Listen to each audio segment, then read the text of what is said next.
नमस्कार। आप इस वीडियो में जानेंगे 10वीं क्लास के विज्ञान के महत्वपूर्ण प्रश्न। अगर आप ये पूरा वीडियो देख पाते हैं तो विद्यालय में पूछे जाने वाले प्रश्नों का बहुत आसानी से आप उत्तर दे पाएंगे। चलिए शुरुआत करते हैं। आपसे पूछा जाएगा प्रकाश के परावर्तन के कितने नियम हैं, तो आपका उत्तर होना चाहिए प्रकाश के परावर्तन के 2 नियम हैं। प्रकाश के परावर्तन के 2 नियम हैं। समतल एवं उत्तल दर्पण द्वारा विद्यार्थी समतल एवं उत्तल दर्पण द्वारा प्रतिबिंब कैसा होता है? काल्पनिक होता है। समतल और उत्तल दर्पण द्वारा बना प्रतिबिंब कैसा होता है? काल्पनिक होता है। तीसरा है अवतल दर्पण द्वारा काल्पनिक एवं वास्तविक दोनों प्रकार के प्रतिबिंब प्राप्त हो सकते हैं या होते हैं, दोनों सही है। अगला है दर्पण के सामने रखी वस्तु या बिंब की दूरी कैसी होती है? ऋणात्मक होती है। कैसी होती है विद्यार्थी? ऋणात्मक। अवतल हो उत्तल हो कोई भी हो। 5 नंबर है गोलीय दर्पण में फोकस दूरी एवं वक्रता त्रिज्या में संबंध। ये तो बहुत आसान है, आप जानते भी होंगे। F बराबर R/2, तो R बराबर क्या हो जाएगा? 2F हो जाएगा। 3 से 3 गुना कर देंगे, आराम से निकल जाएगा। ठीक है, इससे सवाल भी आ सकता है एग्जाम में। ठीक है, अगला है दाढ़ी बनाने में अवतल दर्पण का प्रयोग किया जाता है। आपसे एग्जाम में इस प्रकार से पूछा जा सकता है कि हजामती दर्पण का प्रयोग कहाँ किया जाता है? इसे हजामती दर्पण के रूप में कौन सा दर्पण का प्रयोग किया जाता है? इस प्रकार से भी सवाल आ सकता है, या ऐसे भी सवाल आ सकता है कि सैलून में कौन दर्पण का प्रयोग करते हैं। ठीक है, तो आपका उत्तर अवतल ही होना चाहिए। आप बता सकते हैं कि अवतल दर्पण का उपयोग हजामती दर्पण में क्यों करते हैं? चलिए अगला सवाल है वाहनों में साइड मिरर के रूप में या पक्ष दृश्य के रूप में कौन से दर्पण का प्रयोग करते हैं? उत्तल दर्पण के रूप उत्तल दर्पण। विद्यार्थी आज ये सवाल आएगा बोर्ड आपका जो विद्यालय में साइंस का एग्जाम है उसमें सवाल अधिकांश सवाल इसमें से आएगा। इसमें ध्यान में रखेंगे आप भौतिकी का, रसायन शास्त्र का और जीव विज्ञान का तीनों का मैं कराया हूँ। ठीक है, आगे देखिए।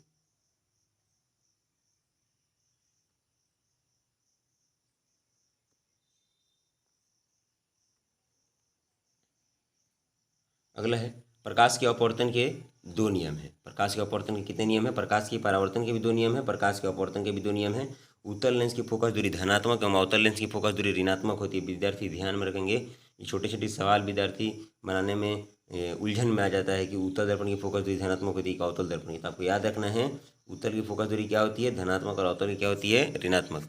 अगला हीरा एक ऐसा पदार्थ है जिसका सबसे ज़्यादा अपवर्तनांक होता है। ठीक, अब मेरा आगे प्रयास रहेगा कि मैं बहुत लॉन्ग वीडियो बनाऊं और आप सबको बताऊं कि हीरा का अपवर्तनांक सबसे अधिक होने से क्या लाभ है, मेरी सॉरी क्या क्या इसका प्रभाव पड़ता है, इसे कौन कौन से संबंधित जानकारी आपको होनी चाहिए, इन तमाम बातों का उत्तर हम बताएंगे। जब प्रकाश वायु में तिरछी प्रवेश करती है, हेलो, जब प्रकाश वायु में तिरछी प्रवेश करती है, जैसे ये मान लो जल है। ठीक है, जब प्रकाश वायु से जल में तिरछी प्रवेश करती है, मतलब ऐसे आती है, तो ये सीधे नहीं आके थोड़ा सा मुड़ जाती है। किधर मुड़ जाती है? अभिलंब की ओर झुक जाती है, अभिलंब की ओर मुड़ जाती है। मान लो अभिलंब है ये।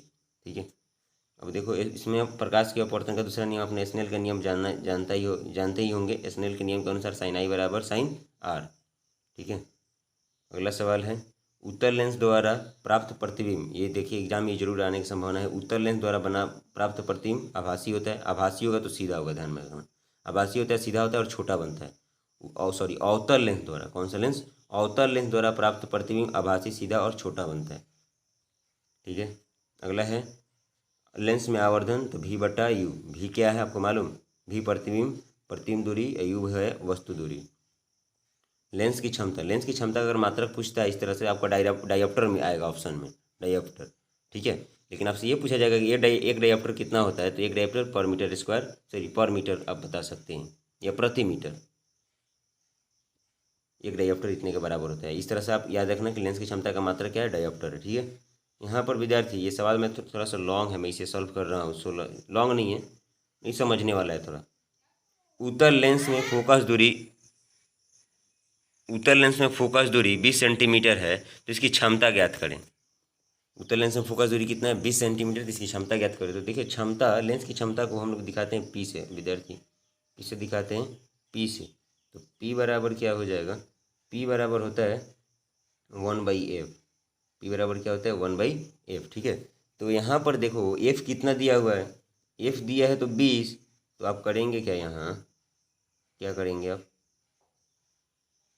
1/20 गुना 100। ठीक है, जब सेंटीमीटर में रहेगा तो आप 100 से गुना कर देना, ध्यान रखना। ये फोकस दूरी यहाँ सेंटीमीटर में दिया हुआ है, देखना यहाँ सेंटीमीटर में दिया हुआ है ना फोकस, तो आप क्या करोगे 100 से गुना कर दोगे यहाँ 1/20 करके, ठीक है। तो ये कटाओगे 5 टाइम, तो यहाँ प्लस में आएगा, ठीक है। जब भी सेंटीमीटर में हो तो आप क्या कर देना 100 से गुना कर देना, ठीक है।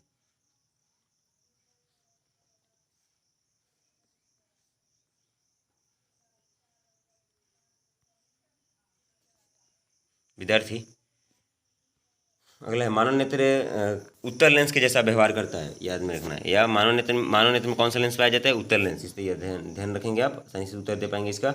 नेत्र किसी वस्तु का कैसा प्रतिबिंब बनाता है? ये इंपॉर्टेंट सवाल है, बहुत बार बोर्ड में पूछा जा चुका है कि नेत्र किसी वस्तु का वास्तविक उल्टा तथा छोटा प्रतिबिंब बनाता है, ठीक है। अगला है मानव नेत्र का प्रतिबिंब जिस भाग पर बनता है उसका नाम क्या है? रेटिना या दृष्टिपटल। मानव नेत्र का प्रतिबिंब जिस भाग पर बनता है उसका नाम क्या है? रेटिना या दृष्टिपटल। आप इसी तरह बोल बोल के इसे पढ़ेंगे ना तो आपके ध्यान में रहेगा, इसलिए आप इसे बोल कर पढ़ना। सामान्य नेत्र के लिए स्पष्ट दृष्टि की न्यूनतम दूरी कितनी है? तो 25 सेंटीमीटर। एग्जाम में किलोमीटर में भी दे देता है, मीटर में भी देता है, लेकिन आपको सेंटीमीटर याद रखना है कि अगर कोई सामान्य आँख है कम से कम दूरी पर ठीक से देखना चाह रहा है तो उसको कितना दूरी होना चाहिए? 25 सेंटीमीटर। और अधिकतम कितना दूरी चाहिए? अनंत। आपसे यह पूछा जा सकता है कि सामान्य आँख के लिए स्पष्ट दृष्टि की अधिकतम दूरी क्या होती है? अनंत होती है। और सामान्य नेत्र के लिए स्पष्ट दृष्टि की न्यूनतम दूरी कितनी होती है? 25 सेंटीमीटर होती है। अगला है निकट दृष्टि दोष निवारण हेतु कौन सा लेंस का प्रयोग करते हैं? तो अवतल लेंस, ठीक है। निकट दृष्टि दोष, आँख में कुछ दोष होते हैं जिसके कारण आदमी ठीक से सहजता से नहीं देख पाता है, तो निकट दृष्टि दोष के निवारण हेतु कौन सा लेंस का प्रयोग करना जरूरी है? अवतल लेंस। और दीर्घ दृष्टि दोष के लिए उत्तल लेंस, ठीक है। पक्षमाभी पेशियों द्वारा अभिनेत्र लेंस की फोकस दूरी में क्या किया जाता है? परिवर्तित। आप डायरेक्ट याद रखेंगे पक्षमाभी पेशियों द्वारा अभिनेत्र लेंस की फोकस दूरी में क्या किया जाता है? परिवर्तित। हम लोग आगामी वीडियो में इसे विस्तार से पढ़ेंगे। मेरा पूरा ये योजना है कि हम इसे ठीक से और विस्तार से सब टॉपिक का वीडियो बना, ठीक है। पक्षमाभी पेशियों द्वारा अभिनेत्र लेंस की फोकस दूरी में परिवर्तन किया जाता है, ठीक है। अगला है प्रिज्म में कितना सतह होता है? तो डायरेक्ट आप 5 याद रखें। प्रिज्म में कितना सतह होता है? 5। ये भी याद रखेंगे। लाल रंग का तरंग दैर्ध्य सबसे अधिकतम होता है और बैगनी का सबसे न्यूनतम होता है, ठीक है। टिंडल प्रभाव क्या दिखाता है? जो टिंडल प्रभाव प्रकाश का प्रकीर्णन दिखाता है, ठीक है। मैंने प्रकाश के प्रकीर्णन के कारण, चलो ये इस तरह से याद रखना कि प्रकाश के प्रकीर्णन के कारण हम लोग टिंडल प्रभाव देख पाते हैं, ठीक है। अगला है मानव हृदय में कितने कोष्ठ होते हैं? बायोलॉजी का सवाल है। मानव हृदय में 4 कोष्ठ होते हैं। कितने कोष्ठ होते हैं? 4। स्वपोषी के लिए, मतलब स्वपोषी के लिए, प्रकाश संश्लेषण के लिए पर्णहरित यानी क्लोरोफिल, सूर्य का प्रकाश और कार्बन डाइऑक्साइड की जरूरत होती है। अगला मानव शरीर की सबसे बड़ी लंबी कोशिका, तो देखो तंत्रिका कोशिका भी पूछी जा सकती है आपसे, या न्यूरॉन भी ऑप्शन रहेगा, ठीक है। न्यूरॉन रहे या तंत्रिका कोशिका रहे, दोनों एक ही। अब बताना कमेंट सेक्शन में बताओ न्यूरॉन और तंत्रिका कोशिका में क्या संबंध है, दोनों में क्या, आप इसके बारे में आप क्या जानते हो?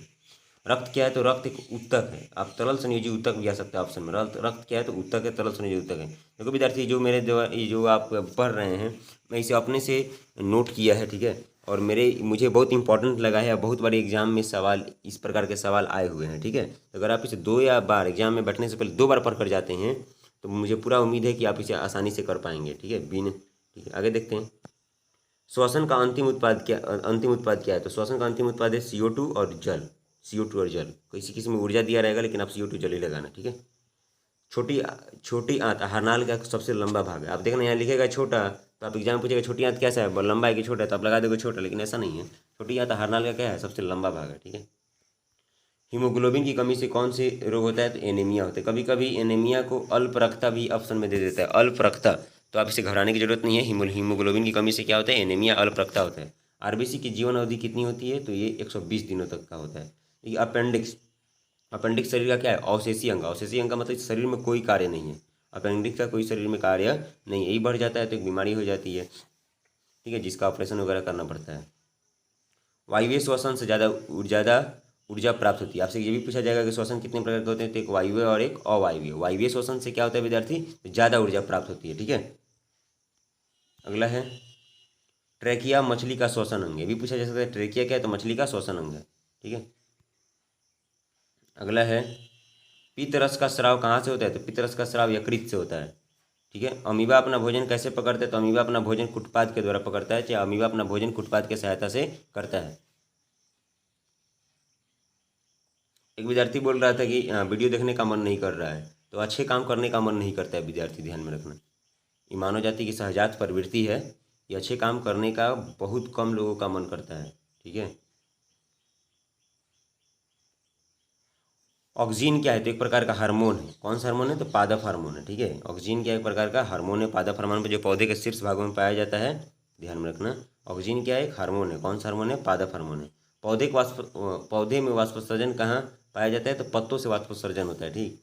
एक और बात, यहाँ प्लेटलेट्स क्या करता है? प्लेटलेट्स रक्त को थाका बनाने में मदद करते हैं। ये भी ध्यान में रखना कि अगर किसी का कहीं कट गया और इसका कट जाने के बाद ब्लड रुक ही नहीं रहा है, ब्लड का लगातार स्राव हो रहा है, इसका मतलब क्या हुआ कि उसके शरीर में प्लेटलेट्स की क्या है? कमी है, ठीक है। तो प्लेटलेट्स क्या करता है? रक्त को थका बनाने में मदद करता है। यानी कि अगर कहीं कटा गया तो प्लेटलेट्स आपके ब्लड में उचित मात्रा में है तो जल्दी खून बंद हो जाता है, ठीक है। अगला है, मनुष्य का वृक्क उत्सर्जन से संबंधित है। वृक्क को ही किडनी बोलते हैं, ठीक है। इसका अगला है, एंड्रोजन क्या है? नर हार्मोन है। डायरेक्ट आप याद रखना, एंड्रोजन क्या है? तो नर हार्मोन है। आयोडीन की कमी से कौन सा रोग होता है? तो घेंगा, ये तो आप बचपन से ही जान रहे हैं। जिबरेलिन क्या है? तो वृद्धि हार्मोन है। जिबरेलिन क्या है? वृद्धि हार्मोन। इंसुलिन की कमी से कौन सा रोग होता है? तो मधुमेह या डायबिटीज होता है, ठीक। इंसुलिन की कमी से कौन सा रोग होता है? तो मधुमेह या डायबिटीज। डेंगू उत्पन्न करने वाला मच्छर कहाँ पाया जाता है? साफ पानी में पाया जाता है। कौन लड़का मार देगा गंदा पानी में? गलत हो जाएगा। डेंगू उत्पन्न करने वाला मच्छर कहाँ पाया जाता है? तो शुद्ध जल में पाया जाता है, ठीक है।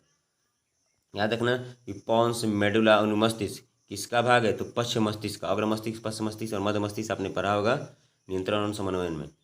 दो न्यूरॉनों के संपर्क बिंदु को क्या कहते हैं? जैसे यहाँ एक न्यूरॉन हुआ और ये इसके बीच में जो हिस्सा जो जोड़ता है उसी को क्या कहते हैं? सिनैप्स बोलते हैं। क्या बोलते हैं विद्यार्थी? सिनैप्स, ठीक है। ये लास्ट ये है जो मेरे द्वारा केमिस्ट्री का थोड़ा कम सवाल ये किया गया है, ठीक। लेकिन मेरा प्रयास रहेगा कि आप सबको बताइए, थोड़ा कम दिख रहा है।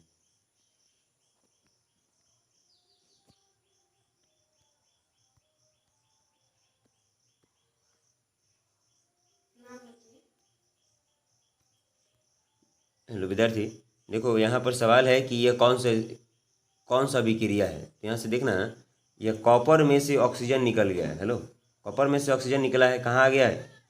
हाइड्रोजन में मिल गया है और हाइड्रोजन के पास चला गया है। तो इसमें देखो दो चीज़ हो रहा है, ऑक्सीजन तो निकल रहा है, ठीक है ना, और हाइड्रोजन इसमें जुड़ रहा है। इस क्रिया को आप क्या बोल सकते हो? रिडक्स अभिक्रिया। क्या बोलते हैं? रिडक्स। इसमें उपचयन और अपचयन दोनों हो रहा है, ठीक है। और अगला है, यहाँ 2 नंबर आप देखें, 2 नंबर देखिए, यहाँ से कॉपर में ये क्या हो रहा है? SO4 से कॉपर निकल रहा है, ठीक। और किस में मिल रहा है? जिंक में मिल रहा है। इसे हम क्या बोलते हैं? विस्थापन अभिक्रिया। आपको जानकारी होना चाहिए कि ये दोनों में अभिक्रियाशील कौन है? जिंक और कॉपर में। तो जिंक है, क्या है? जिंक है। जब ये दोनों मिलाया गया तो कॉपर से SO4 क्या हो गया? निकल गया और जिंक में चला गया। जिसे हम क्या बोलते हैं? विस्थापन अभिक्रिया बोलते हैं। अगला है, उपचयन अभिक्रिया में ऑक्सीजन का योग होता है। 3 नंबर में थोड़ा सा आपको कम दिखाई दे रहा होगा, लेकिन आप देख सकते हैं, मैं और थोड़ा सा जूम कर दे रहा हूँ, ठीक है। उपचयन अभिक्रिया में ऑक्सीजन का योग होता है और या हाइड्रोजन का ह्रास होता है। देखो, उपचयन में ये ध्यान में रखना कि ऑक्सीजन जुड़ भी सकता है या हाइड्रोजन का ह्रास होता है। दोनों ही अवस्था में इससे आप क्या बोल सकते हैं? उपचयन अभिक्रिया। अगला है 4 नंबर, शरीर में भोजन का पचना एवं श्वसन उपचयन अभिक्रिया है। शरीर में भोजन का पचना एवं श्वसन कौन सा अभिक्रिया है? उपचयन अभिक्रिया है। अगला है, अम्ल और क्षार मिलकर क्या बनाता है? उदासीन होता है। अम्ल और क्षार मिलकर क्या होता है? उदासीन। अगला है, रासायनिक अभिक्रिया में भाग लेने वाले पदार्थ को क्या बोलते हैं? अभिकारक बोलते हैं। रासायनिक अभिक्रिया में भाग लेने वाले पदार्थ को क्या बोलते हैं? अभिकारक। रासायनिक अभिक्रिया के फलस्वरूप बने पदार्थ को क्या बोलते हैं? उत्पाद बोलते हैं। और यहाँ ध्यान में रखना है कि जब साग सब्जियों को विघटित किया जाता है, हेलो, विघटित का मतलब सराया गलाया जाता है, कहीं आप फेंक पक दिए, तो साग सब्जियों को विघटित जब हम लोग करते हैं, ठीक है, तो उसमें कौन सी अभिक्रिया होती है? ऊष्माक्षेपी, मतलब विघटित करने के बाद उससे ऊष्मा बाहर निकलता है। अगला है, किसी पदार्थ से ऑक्सीजन का ह्रास क्या कहलाता है? अपचयन। क्या कहलाता है? अपचयन। और यहाँ देखो, आप ध्यान रखना, कोई पदार्थ खट्टा क्यों लगता है? तो इसमें कोई पदार्थ खट्टा इसलिए लगता है कि उसमें हाइड्रोजन आयन होता है। क्या होता है? Hydrogen ion. तो हाइड्रोजन आयन मतलब क्या हुआ? अम्ल है। और अम्ल क्या करता है? अम्ल क्या करता है? तो अम्ल नीला लिटमस पत्र को लाल कर देता है। अम्ल क्या करता है? नीला लिटमस पत्र को लाल करते हैं। अनिल से आप याद रख सकते हैं, अनिल। इस तरह से याद रखना, अम्ल नीला लिटमस पत्र क्या करता है विद्यार्थी? लाल कर देता है, ठीक है। तो ये हाइड्रोजन प्लस का मतलब क्या हुआ? हाइड्रोजन आयन जो है प्रत्येक अम्ल में पाया जाता है, ठीक है। बैटरी में 10 नंबर देखिए, बैटरी में क्या होता है, बैटरी में शांत H2SO4 अम्ल पाया जाता है, ठीक है। अमाशय में क्या होता है, HCl हाइड्रोक्लोरिक अम्ल होता है। विरंजक चूर्ण CaCO ये विरंजक चूर्ण का फॉर्मूला है। चूना जल का फॉर्मूला क्या है, तो CaOH का होल ट्वाइस चूना जल, ठीक है। ये जो आपको दिख रहा है यहाँ, यहाँ देखो, यहाँ CaO इसे जिंदा चूना कहते हैं। जब ये जिंदा चूना जल के साथ मिलाया जाता है तो क्या बनता है, CaOH का होल ट्वाइस, इसी को चूना जल बोलते हैं, और बहुत सारी ऊष्मा निकलती है, ठीक है। अगला है क्षारक का विलयन। क्षारक का विलयन क्या होता है, 7 से एबव होता है, माने 7 से लेकर 14 के बीच में होता है, ठीक है, 7 और 14 के बीच में। और अगला है 7 से 14 के बीच होता है, ठीक है, माने 7 से एबव भी होता है। और जो अम्ल का 7 से कम होता है। 7 से क्या होता है विद्यार्थी, अम्ल का pH वैल्यू क्या होता है, 7 से कम होता है। और जिसका pH वैल्यू 7 से जितना कम होगा उतना ही ज़्यादा ये क्या बोल सकते हैं, ज़्यादा खट्टा होगा, या उसका वैल्यू ज़्यादा होगी, ठीक है। वैल्यू आई मीन क्या बोल सकते हैं, उसकी जो पावर है वो ज़्यादा होगा, स्ट्रॉन्ग ज़्यादा होगा वो, ठीक है। और उदासीन वैल्यू, ये उदासीन विलयन का pH वैल्यू कितना होता है, 7 होता है। उदासीन विलयन का pH वैल्यू कितना होता है, 7। ये डायरेक्ट आपसे पूछा जा सकते हैं कि 17 नंबर सवाल, कि एक्वारेजिया में HCl और HO3 का अनुपात कितना है। HCl और HNO3 का अनुपात कितना है, 3:1 होता है, ठीक है। ये ध्यान रखना कि पहले HCl रहेगा तब 3:1 लगाना। एक्वारेजिया, अब बताना है कि सोनार क्यों इसका प्रयोग करते हैं, जो सोना बनाने वाले लोग हैं एक्वारेजिया का प्रयोग क्यों करते हैं। अम्ल क्या करता है, अम्ल लाल लिटमस पत्र को नीला कर देता है। अम्ल नीला लिटमस, अम्ल नहीं, यहाँ पे क्षारक होना चाहिए विद्यार्थी। क्षार क्या करते हैं, लाल लिटमस पत्र को नीला करते हैं, क्योंकि अम्ल क्या करते हैं, अम्ल नीला लिटमस पत्र को लाल करता है। यहाँ पे क्षारक याद रखना, ठीक है ना।